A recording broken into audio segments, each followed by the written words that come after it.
Existe um motivo na narrativa de Peter Pan e Wendy o qual faz necessário a falta de magia do filme. O enredo é muito mais profundo do que a gente pensa, porém, uma vez que temos o clássico como parâmetro, de repente esse filme parece ter sido um tiro errado da Disney. Mas não, gente, eu analisei o filme bem de pertinho, assisti pausando e absorvendo cada diálogo com cada detalhe, pra fazer jus à produção e explicar pra vocês o quão profundo de fato é esse lançamento e o quão mal compreendido ele foi. Existe muita dor e sofrimento em tentar impedir o crescimento ou a evolução, assim como existe uma nebulosa esquisita em crescer amargurado, pensando que os melhores momentos da sua vida foram vividos apenas na infância. As duas figuras aqui representam esses extremos, Peter e Gancho. E o Wendy, bom, a Wendy é quem nos proporciona a jornada do herói. É através dos olhos dela que nós vamos entender a problemática e a beleza de tudo isso. E que jornada, meus amigos. Vem entender tudo hoje, porque hoje o release é de Peter Pan e Wendy.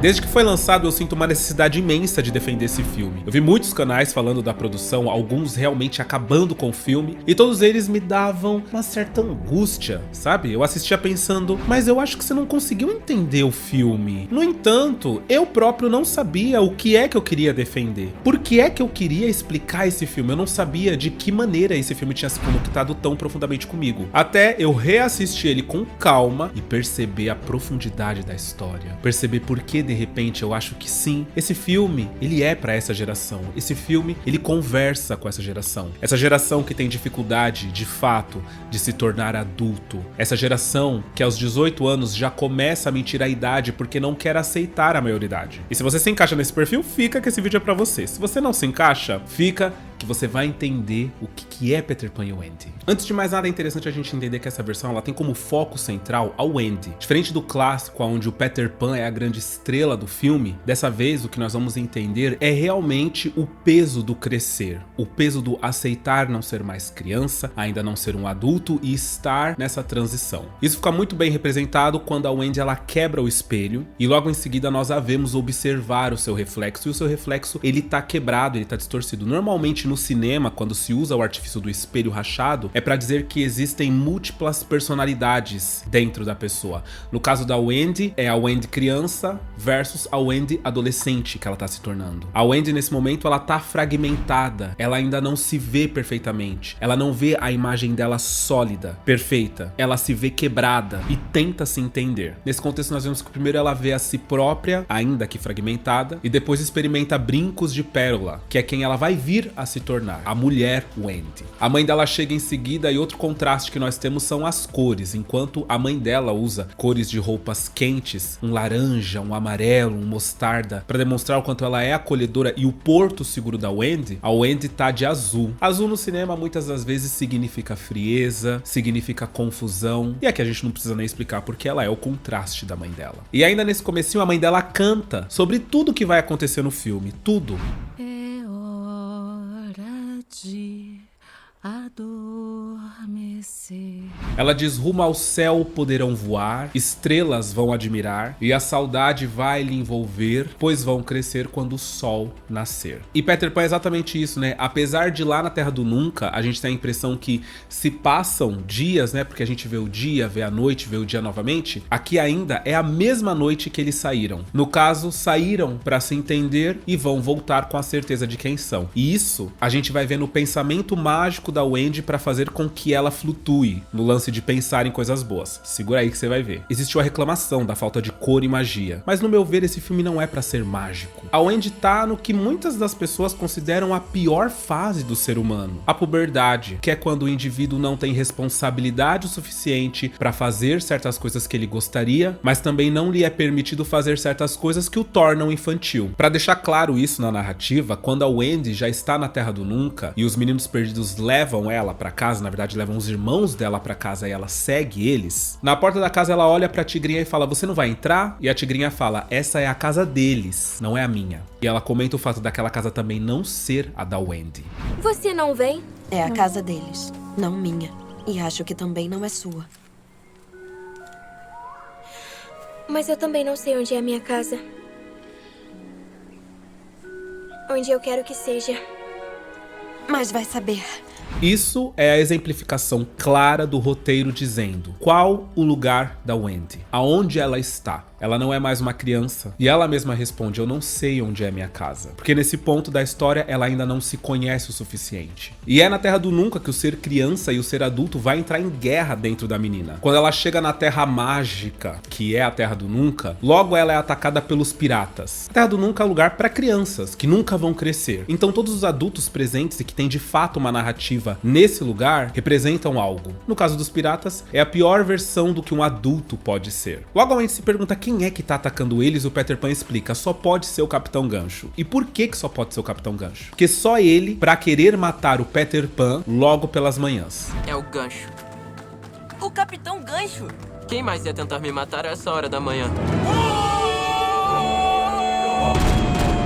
Algo que pra mim também ficou muito claro nessa nova versão de Peter Pan é que o Peter e o Gancho, eles são seres fragmentados de uma única pessoa. Eles são a representação da criança e do adulto de um único ser. E por isso o embate entre os dois é ferrenho e é eterno. É pra sempre. Peter Pan e Capitão Gancho são um só, brigando pela liderança do ser, ou adulto ou criança. Sentiu saudade?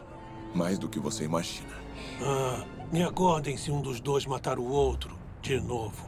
Temos ainda o emblemático momento da luneta, um momento que me marcou muito nessa nova versão, quando os meninos perdidos usam um pedaço de pau alongado como luneta pra ver o que tá acontecendo no mar. À primeira vista, não vemos nada, é só o mar liso. Os meninos então descrevem os irmãos da Wendy e ela fala, sim, é o João e o Miguel, deixa eu dar uma olhada. Quando ela olha pela luneta, ela não vê nada. Ela fala, ué, era pra eu ver alguma coisa? E aí eles começam a cochichar, ai, ela já tá grande, ela já não... Eu não tô vendo nada.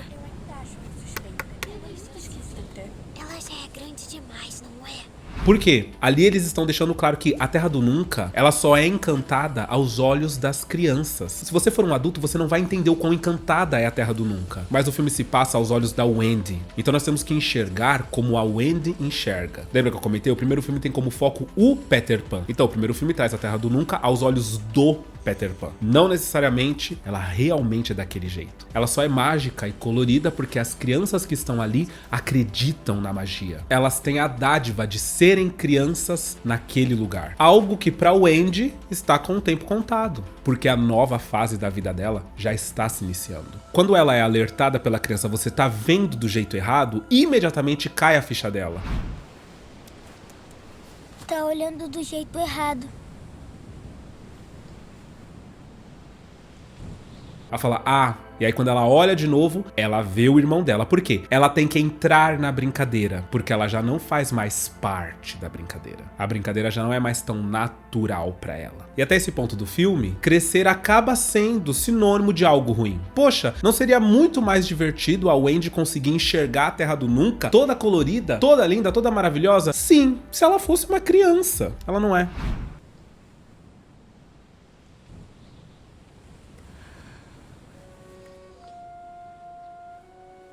Seguindo o filme, é hora de desmistificar o mito Peter Pan, e foi nessa parte que eu vi muitas pessoas, na verdade, muitos homens héteros, macho, alfa, beta, gama, ficando bravo porque a Wendy deu um tapa na cara do Peter Pan.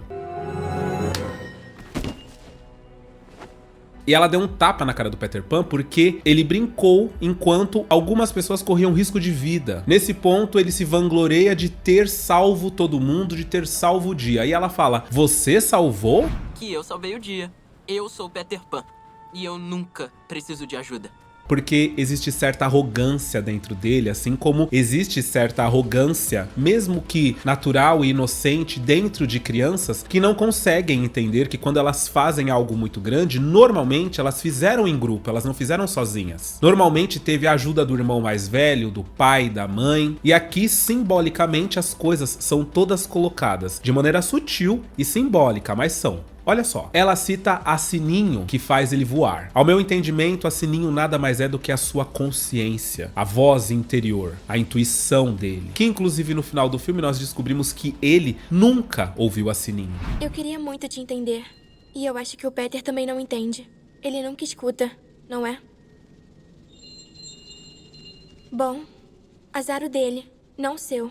Ela tá sempre ali falando, dialogando, mas ele nunca de fato a ouviu. Ele distorce tudo que ela disse e fala o que ele gostaria de ter ouvido. Tinkerbell, eu não entendo. O que você tá falando? Ela tá falando que eu salvei o dia. Você meio que salvou o dia. Salvou o Ou seja, a intuição tá ali. A consciência tá ali. Quer dizer que o ser, o indivíduo, vai ouvir? Não. Depois ela cita os meninos perdidos, que aplaudem e acham tudo que ele faz um máximo. E os meninos perdidos, sim, é que colocam o Peter Pan no pedestal, que ele acredita estar. E por último, ela cita a Princesa Tigrinha, que é quem de fato limpa a bagunça que o Peter Pan faz. Ela é o adulto que existe na vida do Peter, que sabe como ele é, deixa que ele faça e depois arruma tudo pra ele, sem ele nem perceber. No final das contas, pra ele não teve Sininho, não teve Meninos Perdidos e não teve Princesa Tigrinha. Ele é o máximo. E no arco da história do mocinho, nós vemos o momento em que ele cai, precisa de ajuda, não voa e tem que se redimir de si mesmo. Nesse ponto, o mito Peter Pan caiu pra Wendy. Aqui o diálogo interno da Wendy, ele começa a amadurecer. Ela começa a perceber que as coisas que compõem o Peter Pan, na verdade existem e precisam ser vistos, precisam ser ouvidos. Mas só com o tempo e os olhos do amadurecimento é que esse reconhecimento vem. De repente, ela já não é mais uma criança, ela já não é mais um menino perdido que vai aplaudir tudo que o Peter Pan faz. Ela se distanciou, ela enxerga o Peter Pan como ele realmente é, uma simples criança que decidiu que não queria crescer. O Gancho, por ser o contraponto do Peter Pan, obviamente que ele tem os mesmos valores ao redor dele. Então, enquanto o Peter Pan, ele tem a Tigrinha, que é o adulto que limpa a bagunça dele, o Gancho tem o Mr. Smee, o Sr. Smee, que também é o adulto que ele tem como pai, que resgatou ele da água quando ele era jovem, criou e hoje é o seu conselheiro, é o seu fiel escudeiro, é o cara indispensável pra ele. Se o Peter Pan tem os meninos perdidos, o Capitão Gancho tem os marujos, que também acham um máximo tudo que o capitão faz. Isso não muda. O perigo do diálogo, do ego interno com a gente não muda. E enquanto o Peter Pan tem a Sininho, que simbolicamente eu entendi ser a sua consciência, o Capitão Gancho aparentemente também tinha uma fadinha, que está morta. Porque quando a gente vê o João e o Miguel entrar na sala do Gancho, uma das primeiras coisas que a câmera frisa é uma fada morta num quadro. E eu fiquei me perguntando, por que será que deram tanto ênfase pra essa fada? O que será que ela significa? E pra mim é exatamente isso. O que a Sininho é pro Peter, a fada morta no quadro é pro Gancho, ou seja, ele já abriu mão de ouvir a consciência dele, ele já abriu mão de ouvir a intuição, ele literalmente se tornou um adulto amargurado que faz o que ele quer, sem o menor peso na consciência. Isso porque, como eu já disse pra vocês, a Wendy, ela tá na Terra do Nunca pra se entender como ser humano, então ela vai olhar pro Peter, que é a criança, e pro Gancho, que é o adulto, e no final das contas ela entende a criança que ela tem que deixar de ser e o adulto que ela não pode se tornar. Isso aqui é crescer, sabia? Não. Isso daí é só crescer errado. O Wendy entende que tanto a Terra do Nunca quanto toda a ideia que permeava aquele lugar não é real. Ela própria diz que não é o que ela esperava. Eu pensei que você fosse ser feliz aqui. Eu também pensei. Mas a Terra do Nunca não é exatamente como eu esperava.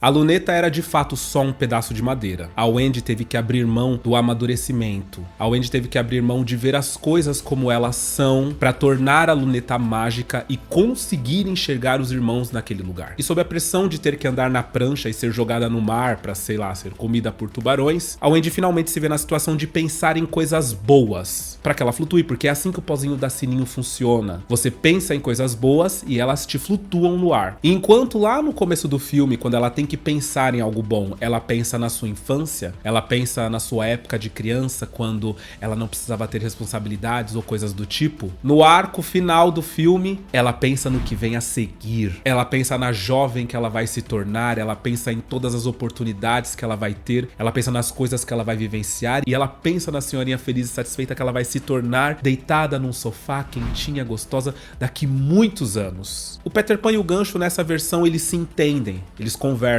Eles percebem que são dois extremos de uma mesma pessoa, a criança egoísta e o adulto amargurado. Eles são, no final das contas, a dualidade que existe dentro de nós durante a fase da puberdade e adolescência, que briga constantemente para ganhar o controle, para vencer, mas que no final das contas, ambas existem. É claro que falando assim, cria-se a ideia de que talvez então a Terra do Nunca não exista, de que talvez seja a criação da cabeça da Wendy, e não. No final das contas, o filme quer mostrar pra gente que foi tudo real. Não tão mágico e encantado quanto quanto a Wendy esperava que fosse, mas foi real. As crianças perdidas aparecem no quarto da Wendy e dos seus irmãos. Os pais da Wendy veem as crianças perdidas. A Wendy sobe no telhado para finalmente falar com a criança interior que existe dentro dela, representada no Peter Pan, e explica o quão empolgante poderia ser crescer. E assim que o Peter Pan fala que pra ele não, aquilo não é pra ele, o barco se mexe, quebra a ponta da lareira e os pais da Wendy vislumbram aquele momento, mostrando pra gente inclusive que a mãe da Wendy sabe de quem se trata. Quem é aquele menino? Aquele é o Peter Pan.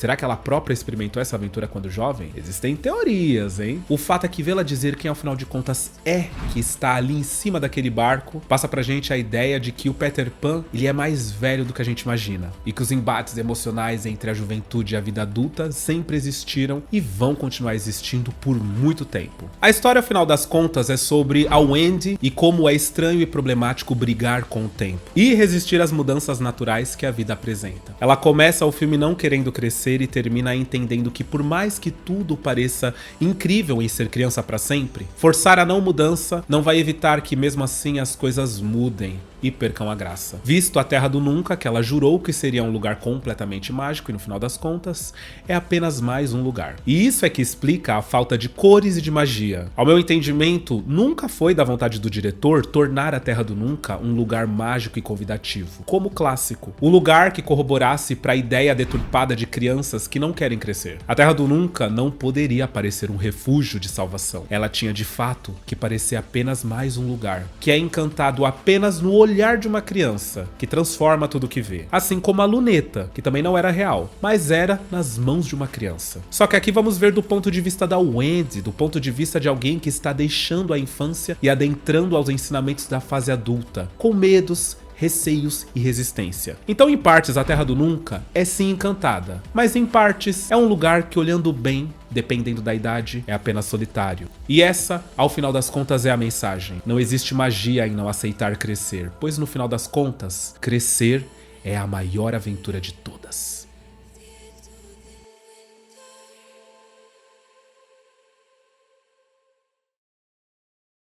E é isso, gente. Se vocês assistiram Peter Pan e Wendy, reassistam o filme agora com essa nova visão que eu posso ter lhes dado. Vocês vão entender um filme bem diferente. Se vocês não assistiram, corre pra assistir porque é muito bom. Comenta aí o que foi que vocês acharam, deixa umas sininhos aí no comentário que eu vou ficar bem feliz pra poder engajar, dizer pro YouTube que ó, o criador tá fazendo um bom trabalho. E é sobre, eu espero que vocês tenham gostado do vídeo de hoje, gente. Um beijo e até o próximo vídeo.